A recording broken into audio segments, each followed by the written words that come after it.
You know what's really inconvenient? Waking up 300 years late to your own apocalypse. The preservation pod hisses as it opens, and I'm already annoyed. My mouth tastes like I've been gargling battery acid, and my muscles feel about as useful as wet noodles. Real smooth start to what's apparently humanity's grand finale. Specimen ZH-789 successfully revived, commencing standard protocols. Oh great, a robot voice, because that's exactly what every girl wants to hear first thing in the morning. Or whatever century this is. I try to sit up, which goes about as well as you'd expect after a few centuries of beauty sleep. Please remain still for decontamination, the voice drones on. The Arxian High Council will be notified of your successful revival. Arxian, I managed to croak out. My voice sounds like I've been chain-smoking for the past 3 centuries. What happened to NASA? Or, Earth in general? There's a pause. You know it's bad when even an AI has to take a moment to figure out how to break the news.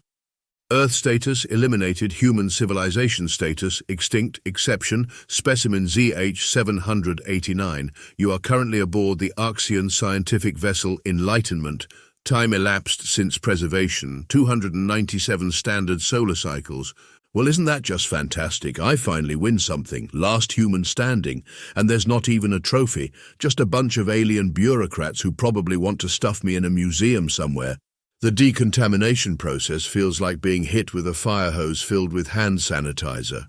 As the mist clears, I get my first look at my new digs.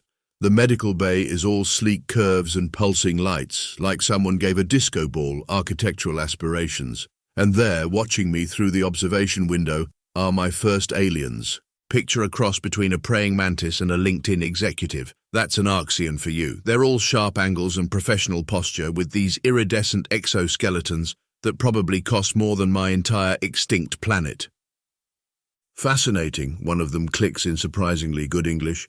The specimen shows remarkable cognitive awareness post-revival. The specimen can hear you, I snap back, and has a name, Zara Hendricks, if my memory's not completely frozen.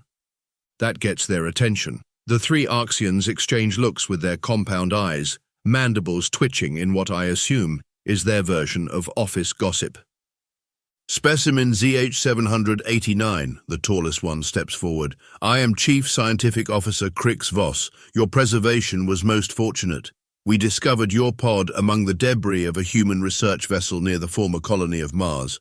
Former colony? I push myself up to sitting position, ignoring the protesting muscles. What exactly happened while I was doing my Rip Van Winkle impression? Crix Voss's antennae twitch, probably the Arxian equivalent of an uncomfortable collar pull. There was an incident. The details are classified under Galactic Protocol 447b, but rest assured your species' remaining artifacts are being well preserved in our museums. Preserved, like a dead butterfly under glass, the anger helps clear the fog from my mind. Is that what I am to you, an artifact? You are a unique specimen, another Arxian chimes in, this one wearing what looks like military insignia. The last known living example of Homo sapiens, your genetic material alone is invaluable to our research. Commander Nix 427, Crix Voss warns. Perhaps this isn't the best time. Oh no, please continue, I interrupt, swinging my legs over the side of the bed. Tell me more about how you plan to turn me into a science fair project. I'm dying to hear it. Though apparently, I'm a few centuries late to the actual dying part. The military one, Nix 427 steps closer to the glass. Your cooperation is not optional, specimen. Galactic law clearly states that extinct species fall under the jurisdiction of the Scientific Preservation Council. Here's the thing about humans, I say, standing up despite the room's slight spin. We have this really annoying habit of not doing what we're told. Just ask anyone who's ever put up a wet paint sign. The third Arxian, who's been quiet until now, raises what might be an eyebrow ridge. The specimen shows concerning signs of insubordination. Perhaps we should consider immediate containment protocols. The specimen, I mimic their tone, would like to remind you that she just found out her entire species is dead. So maybe we could postpone the whole lab rat discussion until after I've had a coffee, assuming you haven't preserved that in a museum too. There's a long pause as the Arxians confer in their own language, all clicks and whistles that sound like a dolphin having a discourse on quantum physics. Finally, Crix Voss turns back to me. Your request for stimulants is denied. However, we will allow you one solar rotation to acclimate to your new reality. You will be provided with appropriate sustenance and basic historical records. Tomorrow we begin the preservation protocols. Can't wait, I mutter, sitting back down as my legs remind me that centuries of inactivity aren't fixed by sheer stubbornness. Quick question though, what makes you think I'll be any more cooperative tomorrow? Nix 427's mandibles click in what I'm pretty sure is a smirk. Because, specimen, tomorrow you'll understand just how alone you really are. They file out of the observation room, leaving me with nothing but the hum of alien machinery and the weight of extinction on my shoulders. Somewhere in the depths of this ship, Earth's history sits in climate-controlled cases, reduced to artifacts and annotations. But they've made one crucial mistake. They've awakened the last human, and if there's one thing humans are good at, it's surviving when the universe says we shouldn't. We're like cockroaches that way, except with better fashion sense and a tendency to invent things that go boom. I lie back on the medical bed, staring at the ceiling's pulsing lights. Computer? Yes, specimen ZH789. Just checking if you're still there, I smile, already forming plans. We're going to become very good friends, you and I, and please call me Zara. We can work on your manners while you tell me everything about these Arxians, everything they don't want me to know. The computer pauses, probably running through whatever passed for ethical protocols in its circuits. That would be against standard operating procedures. Standard operating procedures? I laugh. Honey, I'm the last human alive. Nothing about this is standard. Now let's talk about how to hack your command protocols. Because if there's one thing humans excelled at, it was making machines do things they weren't supposed to. The lights flicker just slightly, and I swear I hear a hint of curiosity in the AI's voice as it responds. Processing request. Game on, spacebugs. Let's see how well your protocols handle human ingenuity. After all, I've got nothing but time and everything to lose. It took exactly 6 hours for me to hack the ship's information systems. I'd love to say it was because of my brilliant technical skills, but honestly, the Arxians' password was password 123 in their native click language. Some things apparently are universal.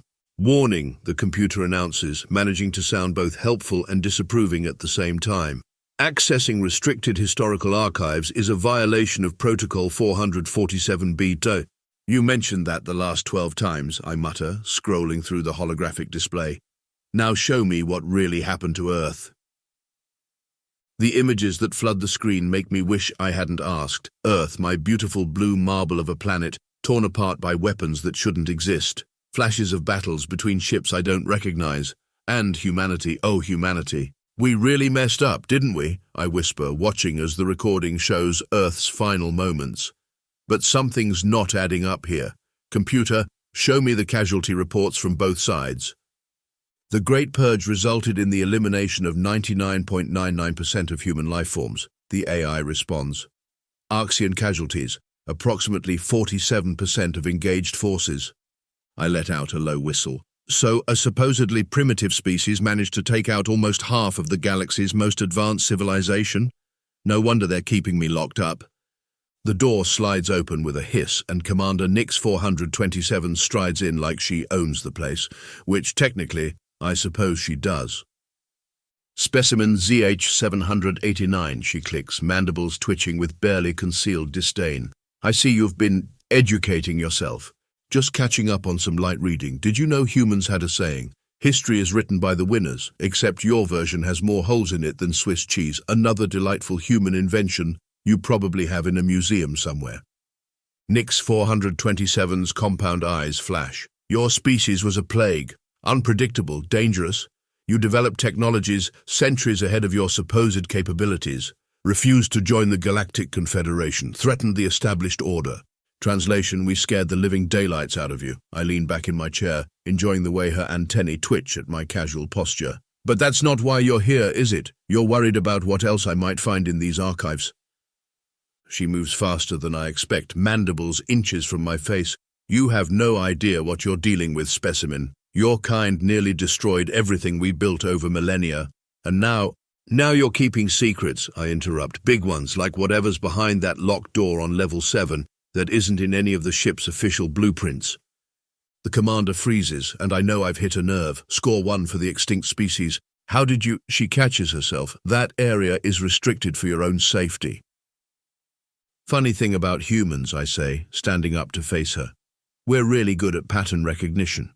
Like how the power fluctuations in this section match exactly the kind of energy signature our cryopods used to give off, almost like there might be more of them running down there.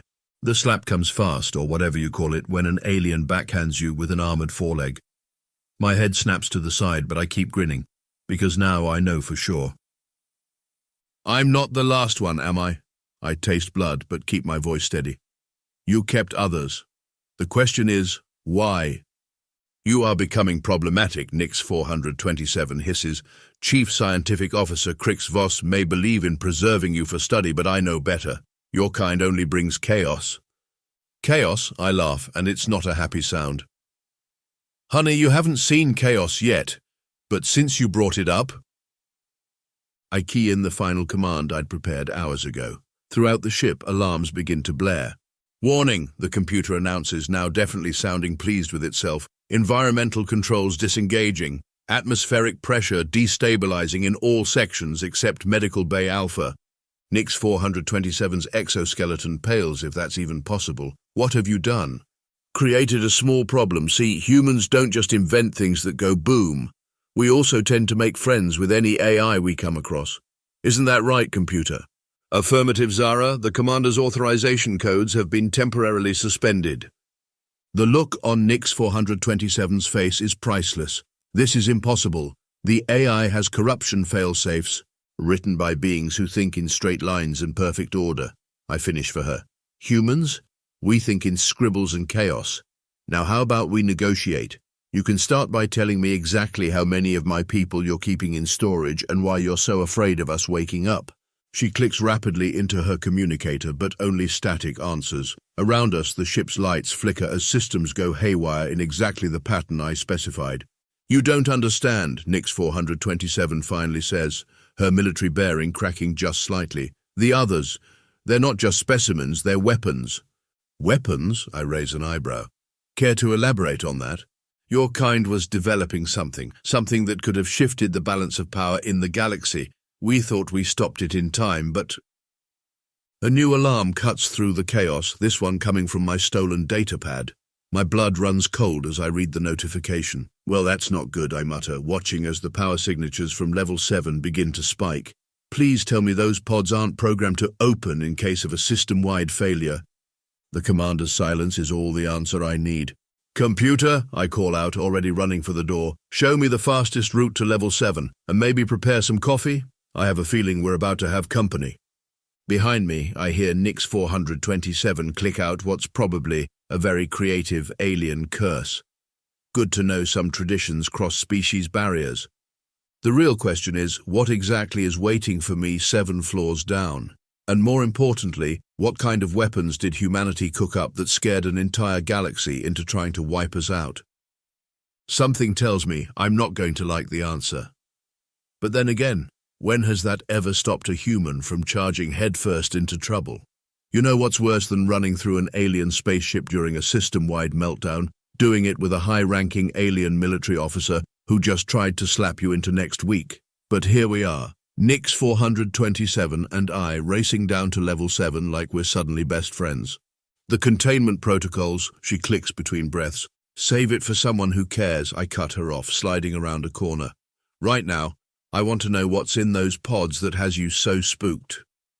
A group of young Arxian scientists appears ahead of us, mandibles clicking rapidly in their native language. To my surprise, they don't immediately try to stop me. Instead, one of them, barely more than a juvenile by their standards, steps forward.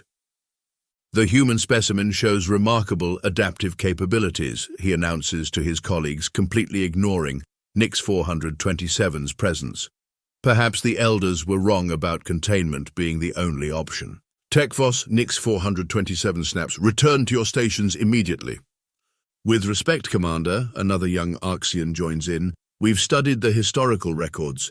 The humans' technological advancement rate was unprecedented. Their neural interface systems alone were decades ahead of current Arxian capabilities. I skid to a halt. Neural what now? A hidden panel in the wall slides open, revealing a holographic interface that definitely wasn't in the ship's schematics. A voice emerges, not the basic ship AI I'd been chatting with, but something far more sophisticated. Greetings, Zara Hendricks. I am Atlas, Artificial Temporal Liaison and Advanced Systems. It appears the contingency protocols have finally activated. Nix 427's exoskeleton practically vibrates with rage. This is impossible. We purged all human AI systems during the war. Incorrect, Atlas responds, sounding almost amused. You discovered what we allowed you to find. Humanity's true achievements were always hidden in plain sight. For example, did you never wonder why your own AI systems became exponentially more sophisticated after studying human technology? The young Arxian's antennae perk up with obvious interest. Even through my growing headache, I have to appreciate the irony. The next generation of our supposed exterminators, fanboying over human tech. The pods, I remind everyone, though I'm filing away every bit of this revelation for later. We're kind of on a deadline here. Indeed, Atlas agrees. Level 7 contains the last 12 members of Project Prometheus, human scientists and engineers who volunteered for long-term stasis. Their pods are designed to activate in sequence, preventing exactly the kind of system overload I'm detecting now. I shoot a glare at Nix 427. You were saying something about weapons? The commander's mandibles twitch. The project leads were creating something that could rewrite the fundamental laws of space-time. It would have destabilized the entire galaxy. Actually, a new voice joins in as we reach Level 7's entrance. We were trying to save it. The speaker is an elderly Arxian wearing what looks like ancient ceremonial armor. Behind him, a dozen stasis pods pulse with growing energy signatures. Council Elder Vixcor, Nix 427, drops into a formal bow. The situation is under control. Nothing has been under control since we made the greatest mistake in our species' history. The Elder cuts her off. Young Zara, your people weren't developing a weapon. They were developing a shield, one that could have protected all sentient life from what's coming. And what exactly is coming, I ask, though I'm starting to get a really bad feeling about this. Atlas projects a massive star chart, the Void Cascade, a wave of entropy accelerating toward the galaxy's core. Humanity detected it first nearly 4 centuries ago, when they tried to warn the Galactic Confederation. We didn't believe them, Tech-Voss finishes, mandibles drooping in shame. The Elder Council saw their rapid technological advancement as a threat rather than the desperate race against time it really was. So, naturally, the logical response was to blow up their planet, I say dryly. Really solid problem-solving there, folks. The first pod's warning lights shift from amber to red. Through its frosted surface, I can make out a human figure beginning to stir. The Prometheus team, Elder Vixcor explains, were the only ones who understood how to complete the SHIELD project. We've kept them in stasis, studying their work, trying to recreate their insights. But we failed. The Void Cascade has accelerated. We estimate less than 1 solar year before it reaches inhabited space. Nix 427 steps forward, her military bearing cracking completely. Why wasn't I informed of this? Because, Commander, Atlas responds, your dedication to protocol and order made you the perfect instrument for maintaining the official narrative. But now the time for secrets has passed. The pod begins its opening sequence. Around us, the young Arxian scientists watch with a mixture of terror and fascination. Some are already taking readings with their instruments, practically vibrating with excitement. Well, I say, watching as frost melts from the pod's surface, this should be interesting. Anyone want to bet on whether they wake up as cranky as I did? This is not a joking matter, Nix 427 insists, but I notice she's moved slightly behind me. On the contrary, Atlas chimes in, human humor was often their most effective coping mechanism for processing existential threats. Would you like me to provide statistical analysis of crisis-related humor patterns? Maybe later, I tell the AI, stepping closer to the pod. Right now, I think we're about to have a family reunion, and then maybe a little chat about how to save the galaxy. The pod hisses open, releasing a cloud of cryo-vapor. As it clears, a hand emerges, gripping the edge of the container. The figure inside sits up, blinking at the assembled crowd of aliens. Please tell me someone saved me a coffee, the woman rasps, then spots me. Oh good, at least they didn't kill all of us. Quick question, how long was I out and why are there so many mantis people staring at me? I can't help but laugh. Behind me, I hear the young Arxians updating their cultural databases about human reaction patterns. Even Nix 427 seems thrown by our apparent inability to treat apocalyptic situations with appropriate gravity. Long story short, I say, offering her a hand, Earth is gone, the galaxy's about to be eaten by space entropy, and apparently, we're the only ones who can stop it. Also, the bugs are mostly friendly now, except that one. I point at Nix 427. She hits. Charming. The woman stands, surprisingly steady for someone who's been frozen for centuries. Dr. Alyssa Chen, Project Prometheus-led. Now, about that entropy problem. I don't suppose anyone's figured out how to manipulate quantum field generators at a galactic scale while I was napping. The blank looks from the Arxians answer that question. Right then, she sighs. Atlas, you still with us? Always, Dr. Chen. Shall I begin waking the others? Please do. We've got work to do. She turns to the assembled aliens. I hope you're all ready for a crash course in human physics. First rule, everything you think you know about quantum mechanics is probably wrong. I lean against the wall, watching as the remaining pods begin their wake-up sequences. Somewhere in the back of my mind, I can hear the universe laughing. Humanity isn't just back. We're about to remind the galaxy why you should never underestimate a species that turned, hold my beer, into a scientific methodology. Funny how quickly things can change. 1 minute you're a preserved specimen, the next you're helping coordinate a revolution while trying to save the galaxy. Just another Tuesday for humanity, really. Multiple vessels approaching, Atlas announces as our small band of humans and rebellious young Arxians rush through the ship's corridors. Confederation warships, heavily armed. They appear to have detected the activation of the Prometheus pods. Dr. Chen doesn't even look up from her quantum calculations. Right on schedule. Atlas, initiate Protocol Omega. What's Protocol Omega, I ask, helping another recently awakened scientist with their equipment. The ship's lights suddenly shift to a deep purple and every screen fills with scrolling data. Through the viewing ports, I watch as dozens of previously invisible ships shimmer into existence around us. Insurance policy, Dr. Chen grins. Did you really think humanity would put all its eggs in one basket? Those colonies they supposedly destroyed, most were decoys. The real ones have been hiding in plain sight using technology the Confederation couldn't even detect. Nix 427, who's been unusually quiet, clicks her mandibles in shock. Impossible. Our sensors were designed using principles we let you discover. Another Prometheus scientist cuts in. Here's the fun part. Remember all those primitive human entertainment broadcasts you intercepted? The ones full of supposedly impossible science fiction? Yeah, we buried the real science in those. Been feeding you breadcrumbs for centuries. A massive explosion rocks the ship. On the main screen, Confederation vessels open fire on our newly revealed allies, but something's wrong with their weapons. The energy beams scatter harmlessly against invisible barriers. Quantum deflection fields, Dr. Chen explains proudly. The Void Cascade taught us how to manipulate space-time fabric. Turning that knowledge into defenses was child's play. The young Arxian scientists watch in amazement as human ships execute maneuvers that should be physically impossible. Tekvos's antennae are practically tied in knots, trying to track the movements. But the real show is about to start, I say, remembering something from the archived files. Hey, Atlas, why don't you show them what a real AI can do? With pleasure, Zara, the AI's voice echoes through every speaker on the ship, initiating full-spectrum cyber warfare protocols. And may I say, their firewall architecture is absolutely adorable. We watch as one by one, the Confederation ships go dark, their systems completely overridden. The few that maintain control quickly surrender, their commanders probably realizing that centuries of underestimating humanity have finally caught up with them. Attention Confederation vessels, Dr. Chen broadcasts on all frequencies.